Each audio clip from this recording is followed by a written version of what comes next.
Hi again and welcome to Top Story. Today's top story we're going to talk about is the Canada Food Guide. They announced yesterday, in case you missed our newscast, that they were making some changes. And actually, when you take a close look at it, they're pretty substantial changes. So we thought we'd bring in the expert, the dietitian, with registered dietitian with the Algoma Public Health, Lisa O'Brien. Good of you to take the time. Thank you. Thanks for coming in. Thanks for having me. So, just looking at the food guide now, completely different. There's no divisions, there's no categories. Yeah, we've kind of moved away from the rainbow, and so now what we see is more of a plate and kind of moving away from the 4 food groups as well, which has been a big change. So do you think that this is going to confuse people, or is it pretty clear in your mind? Well, I think what the research showed when Health Canada did their consultations with the public was that not a lot of people followed the previous food guide and found it really confusing with the serving sizes, and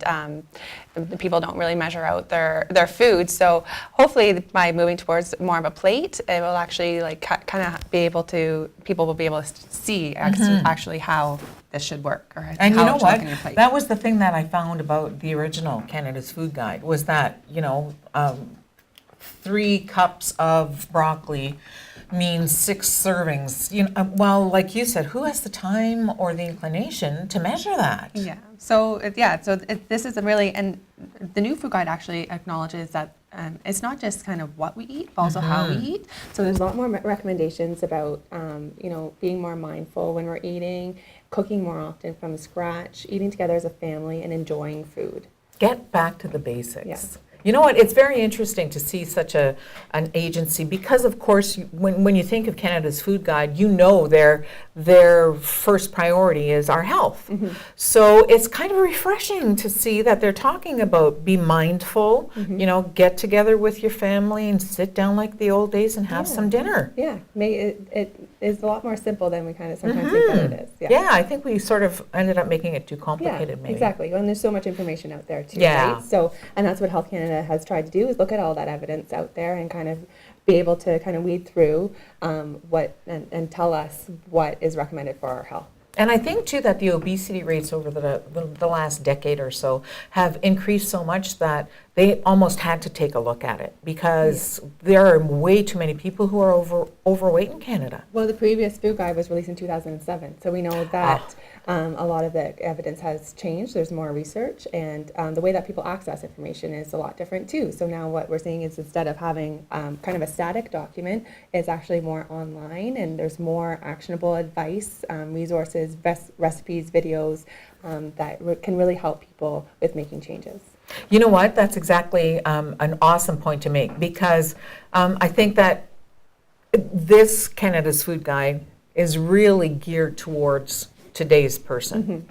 And in that, it makes it more interactive. So that's nothing but a good thing, right? Yeah.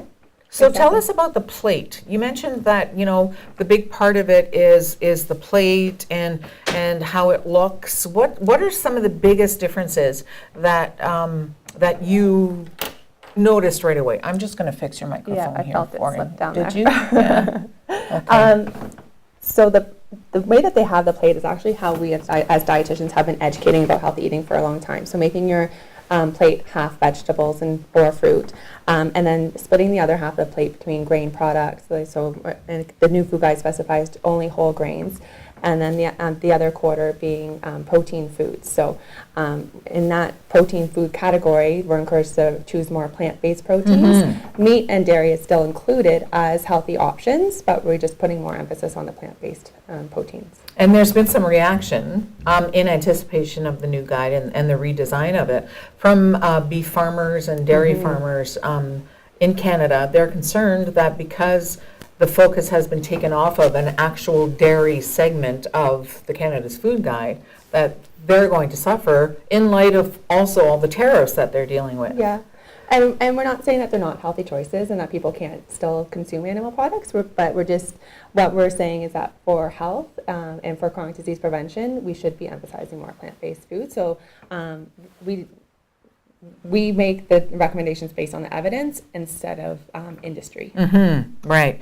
So when you talk about the actual portions. That's sort of not as much of a focus, but the plate does a really good job at helps with that. indicating to you, right, how much you should actually eat, sort of in relation, like your vegetables should take up this room, this much room, and then proteins are over here. You know what? So it's a lot more comprehensive. Yeah, and that's how people kind of see it more is on the plate as opposed to measuring out before it gets to the plate. Yeah, So yeah.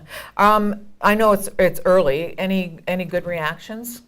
I think a lot of people are impressed, and especially dietitians. We're really, it really promotes a lot of the messaging that we've been doing over the years. So it's provided more consistency with our messages, which is really nice. And so we're really happy with it. That's terrific. And you mentioned too that it's important to gear towards people of today, and talk a little bit more about the online aspect of the Canada's Food Guide, because you mentioned there's it's very interactive. There's recipes there. Yeah. There's tips for menu planning because we know that to get people cooking more often, planning is a really important piece of that. So tips for menu planning, tips for mindful eating. So there's and information for people like who are pregnant or different or seniors, some tips for them. So different populations as well. So really encourage people to check it out because being online is really up to the individuals to go and look at it. Absolutely. And what's the website? So it's you can access it through Healthy Canadians. That's Health Canada's public website, and right now it's front and center on the page because it's brand new. Sure. But if you look under food and nutrition, that's where you find it. And they sort of encourage to stay away from processed food. Yes, because as Canadians, we eat a lot of processed foods, and that increases our saturated fat intake, sugar intake, and sodium, which those are okay in small amounts, but when we're overdoing it on the processed foods, and then we get too much, and that poses a health concern and increases our health risk. So by cooking more often at home, that kind of helps with avoiding reliance on processed foods, or and when we plan our meals ahead of time for the week, then we're less likely to go and grab fast food because we don't know what's for dinner. So save some stress during the week. And you know what? Everybody's busy, like you said, and I think that's why the processed food craze hit big. But I think if we get back to the basics, I mean, when I was a kid, everybody has a chore in the kitchen. So now everybody's together as a family, right? There's lots of benefits to eating together, and for kids, we know that children who eat together with their families and are involved in cooking and preparation, they learn those essential life skills and end up having healthier eating habits and are less likely to maybe become obese or have health conditions later on. So it's really important to teach kids and set a positive example for them. And it's really important too to help them understand where food comes from. You know, because it doesn't come from the freezer at the grocery store or at the corner store in a bag of chips, right? Yeah, that's a great point. That connecting more to where food comes from and teaching kids, like in the summertime or even in the wintertime, there are markets available. Yes. But more people are likely to go in the summertime, and having conversations with farmers about how food is grown, where it comes from. That's a great learning opportunity for kids too. Well, thanks so much for coming in and helping us understand the new Canada's Food Guide. Thanks for Appreciate having it. me. Nice to meet you, Lisa. We'll take this break. We'll be right back.